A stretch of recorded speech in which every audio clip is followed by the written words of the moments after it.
La manucure du jour, c'est pour une mariée, je suis sûre que vous allez l'adorer.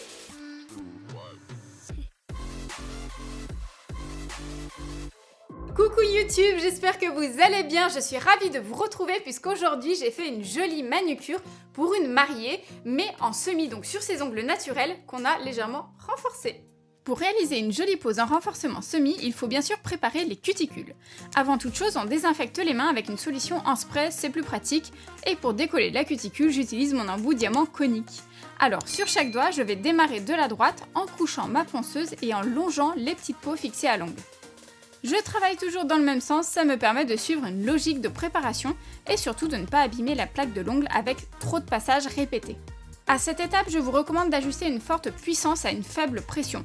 Donc, on augmente le nombre de rotations de sa ponceuse, mais surtout, on n'appuie pas trop fort sur l'ongle. Avec un embout adapté, inutile de compenser. Il sera efficace même en frôlant à peine l'ongle et comme ça, pas de bêtises. On ne craint pas de blesser. C'est valable qu'on ait appliqué de l'émollient ou non d'ailleurs. Comme moi, vous pouvez aussi changer d'embout. C'est ce que j'ai fait, en utilisant une tête crantée pour gommer les peaux plus difficiles à déloger. Donc je garde la même vitesse et je n'appuie pas. Je maintiens uniquement mon outil, le poignet permet de diriger l'embout. Mais on ne force pas, sinon pour plus d'efficacité, changez de sens, tournez-vous, perso ça m'aide très souvent. Et bien sûr, une fois bien décollé, on peut couper proprement avec une pince ou un ciseau très aiguisé la cuticule. Je suis très pince, mais c'est vraiment une affaire de goût. Choisissez ce qui vous arrange du moment que ça vous permet de travailler correctement et confortablement. Mais toujours de la droite vers la gauche et comme ça, on s'assure de ne rien louper et on change de sens pour atteindre l'autre côté plus facilement. Ça évite de planter la pointe, moi ça me permet de rester assez horizontal en fait. À la lime douce, donc il s'agit d'un grain 100-180, je viens égaliser la longueur de nos ongles et créer une forme carrée arrondie. Il s'agit ni plus ni moins d'un carré avec un petit sourire quasi imperceptible et de venir complètement arrondir les angles pour obtenir un look moins rigide et formel.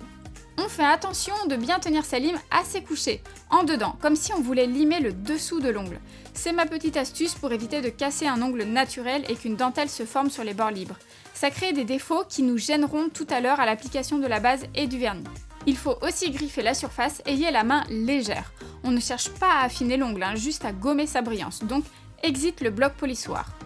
Je dis ça parce que le buffer fait office de peau de chamois. Il a pour but de lisser, sauf qu'on ne cherche pas à faire briller notre ongle, mais à créer une accroche, donc ce serait un faux pas. Mieux vaut utiliser une petite lime douce. Comme pour une pose en gel, les manucures en semi ont droit à leur déshydratant, donc le nail prep qui pénètre instantanément les couches supérieures et le primer dont je me sers systématiquement pour créer une couche collante.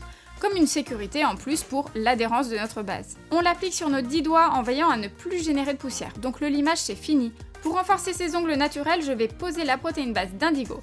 Elle permet de nourrir et surtout de construire un petit apex. Donc pour éviter de déposer trop de matière d'un coup, j'essuie légèrement mon pinceau contre le goulot et je pose ma base au plus proche de la cuticule, en étirant jusqu'au bord libre et en veillant justement à bien border l'ongle. Petite subtilité, pour justement créer un point de renforcement subtilement, je replonge mon pinceau pour récupérer une micro-bille de base et venir la déposer au centre de l'ongle, mais relativement haut tout de même. Vers la lunule, on ne veut pas non plus d'un ongle tout bombé. Donc à ce moment-là, on est toujours en train de travailler notre base encore fluide et non catalysée. Donc même si sa viscosité est moyenne, il ne faut tout de même pas traîner. Elle est très intéressante à utiliser, mais peut aussi devenir votre pire cauchemar. Donc en suivant méticuleusement ces étapes, vous devriez être hyper satisfaite. Le but ce n'est pas d'en mettre 3 couches, bien au contraire, juste il faut suivre la logique et l'aspect de l'ongle. Donc lorsqu'on a une plaque incurvée qui forme un creux, on peut venir combler ce manque en créant un petit dôme et retrouver une esthétique bombée par exemple. C'est super pratique, sans non plus avoir à toucher au gel. Bien sûr ce n'est pas la même résistance que le gel, mais bien préparée elle tient sur plusieurs semaines. Ensuite, comme à mon habitude, je dégraisse ma base avec du cleaner et je passe un coup de bloc rapide pour m'assurer qu'il n'y a pas de défaut ou aspérité avant de poser mon vernis. Je dépoussière aussi toujours les recoins pour garantir un aspect clean et net. Bien, donc maintenant on va pouvoir sélectionner nos couleurs. On a choisi un joli lilas nude assez neutre, ainsi qu'une teinte champagne pour dessiner un petit cœur. On va voir aussi comment utiliser et placer un motif en transfert. Avec ce vernis, on se concentre uniquement sur 8 doigts, puisque nos auriculaires seront recouverts de l'autre teinte dorée.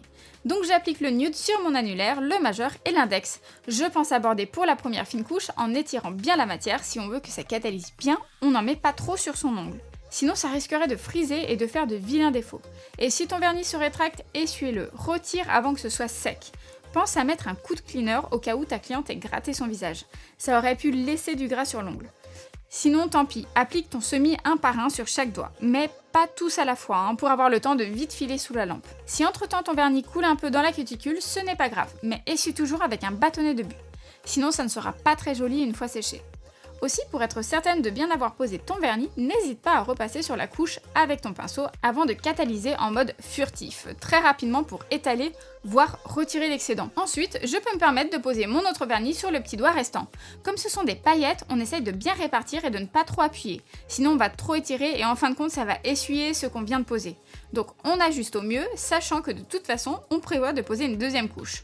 On ne pourra pas obtenir en un seul passage une couvrance de folie avec ce vernis. Pour bien appliquer ma couleur, je pense à un schéma dans ma tête. Je commence par rapprocher l'extrémité de mon pinceau vers ma cuticule. Mais je ne le couche pas complètement. Sinon, ce qui va se passer, c'est que tout le semis sur le pinceau va se déposer si j'appuie trop fort et trop longtemps. En plus, vient s'ajouter à ça la difficulté de jongler selon les matières et fluidité des vernis. Certains sont très liquides, d'ailleurs ce sont souvent ceux qui frisent en couche épaisse, et d'autres sont tellement épais qu'on aurait envie de les diluer. Bref, on s'applique au mieux, et pour ça, un bon éclairage est très important, si on ne veut rien laisser passer. D'ailleurs, si tu veux des conseils sur le matériel, va voir ma vidéo là-dessus. Sur la seconde main, c'est exactement la même chose, le tout c'est de venir aussi combler les zones qui n'auraient pas été touchées par le vernis au moment de la première couche. En faisant attention à ça, on obtient des bords bien précis. Et normalement, si on est bien concentré la première fois, le second passage devrait être un jeu d'enfant. Inutile de trop en mettre, en quelques coups de pinceau, on devrait vite obtenir la jolie couleur qu'on a vue sur le nuancier. Pour le doré, c'est pareil, hop, un dernier petit passage avant de protéger avec le top coat les doigts qui n'auront pas de décor. Parce que pour éviter les épaisseurs, mieux vaut être rusé. Je préfère limiter les couches quand c'est possible. Je préfère donc dessiner directement sur ma couleur collante. Et pour faire briller encore plus ma pose, j'applique le Top Coat Extreme Shine The Gel Bottle, en excluant mes deux annulaires, puisque c'est sur ces deux-là qu'on va venir faire nos dessins. Bien sûr, on catalyse d'abord notre finition brillante sous la lampe pendant au moins 60 secondes, en pensant surtout à bien border, de la même façon qu'on a pensé à border tout à l'heure avec notre base et notre semis. Border signifie juste bien fermer. On ne cherche pas à en mettre beaucoup puisqu'on préfère conserver un aspect assez fin. J'aime beaucoup ce top coat, c'est un de mes chouchous. Il est brillant, il vieillit bien aussi et surtout il n'est pas trop épais. Il n'attrape pas trop les pigments, ça c'est cool. Ça veut dire qu'il n'accroche pas la couleur. Je le pose aussi bien sur du gel que sur du semis d'ailleurs. Bon, aussi mon cœur balance avec le Vétro, mais bon, j'ai pas encore assez de recul. Ah oui, aussi je vais essayer le Tip Top d'Indigo et sûrement un millier d'autres marques avant des unboxings d'ici Noël. Bon, démarrons avec notre petit motif transfert, donc il ne s'agit pas d'un sticker, c'est encore plus fin. Il faut l'humidifier, moi je le plonge complètement dans l'eau, au moins il se décolle bien, je le glisse sur mon ongle sans qu'il se plie et tadam! Pour dessiner mon petit cœur, j'utilise un dotting tool, il va me servir à faire 2 points de repère, et ensuite je rejoins mes points avec mon pinceau. Pour ce type de motif, j'utilise un pinceau à poil court, c'est plus pratique pour la précision. Les longs poils liner sont adaptés plutôt au tracé. Donc, on s'applique, quitte à s'armer d'un modèle en photo, nous on voulait vraiment un bébé cœur tout mignon rikiki. Pendant que je m'occupe de poser la première couche de vernis sur les pouces, je catalyse mon petit cœur pendant ces quelques secondes. J'ai tendance à bien insister pour étirer au max la couleur. En gros, elle ne passe pas sous la lampe tant que je ne suis pas pleinement satisfaite. Donc une fois bien répartie, je peux appliquer ma deuxième couche tout comme d'habitude. On protège avec notre top coat évidemment les 4 doigts restants, notre motif transfert a dû bien sécher entre temps, donc pareil, on ne l'oublie pas. Notre petit cœur même chose, alors on peut hydrater et apprécier le changement. Voici donc une jolie future mariée. Est-ce que vous aussi vous kiffez ce look épuré ? Et voilà, cette pose est terminée, alors dites-moi en commentaire ce que vous en avez pensé. Si vous avez aimé, que vous la validez, laissez-moi un petit pouce bleu.